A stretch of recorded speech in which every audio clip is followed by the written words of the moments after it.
June 25th, 1996, explosions destroyed the Khobar Towers in Dhahran, Saudi Arabia, ended up killing 19 American soldiers and wounding 500 others.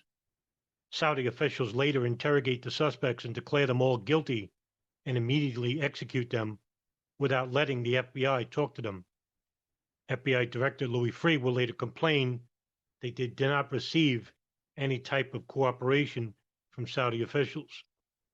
Saudis would later blame Hezbollah, the Iranian influence group, but U.S. investigators will still believe that somehow the elusive al-Qaeda leader Osama bin Laden was involved.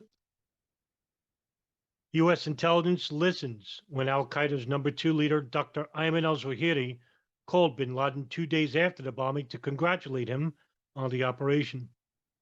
The New York Times will later report that Marmoon Darkanzali, a suspected Syrian al-Qaeda financier with extensive ties to the al-Qaeda Hamburg cell involved with 9/11, is somehow involved in the attack. Bin Laden would later admit to instigating the attacks in a 1998 interview, as told by the Miami Herald on September 25th in 2001. Ironically, the Bin Laden's family construction company will be awarded the contract to rebuild the installation.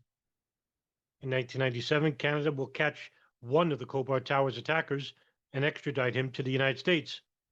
However, in 1999, he would be shipped back to Saudi Arabia before he could reveal what he knows about al-Qaeda and the Saudis. One anonymous insider will call it President Clinton's parting kiss to the Saudi government.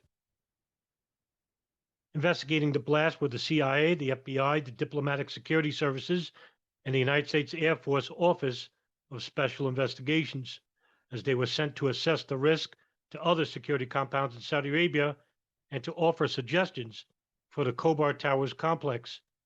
It was suggested that mylar tape be used to coat the windows for a barrier, but the cost would be about $4.5 million, was considered prohibitive. The U.S. and intelligence community came under heavy criticism for their lack of preparation and foresight for what was considered an intelligence failure from the top down. According to the New York Times, significant shortcomings in planning, intelligence, and basic security left American forces in Saudi Arabia vulnerable. Rumors would come to have it that the Israeli Mossad, the intelligence community involved with investigating and monitoring operations inside their country and abroad, had prior intelligence. What if shared could have prevented the attacks. There were numerous warnings that had been made available to the intelligence community and military command, and up to 10 incidents were reported, suggested that the Khobar Towers are under surveillance between the months of April and June in 1996. These warnings came both before and after the beheadings of 4 Saudi nationals after their publicly confessed role in the November 1995 attacks in Riyadh. Clinton administration officials admit that they received a wave of threats against Americans and American installations in Saudi Arabia in the weeks leading up to the attack, but failed to prepare adequately for a bomb of the power that killed 19 American military personnel.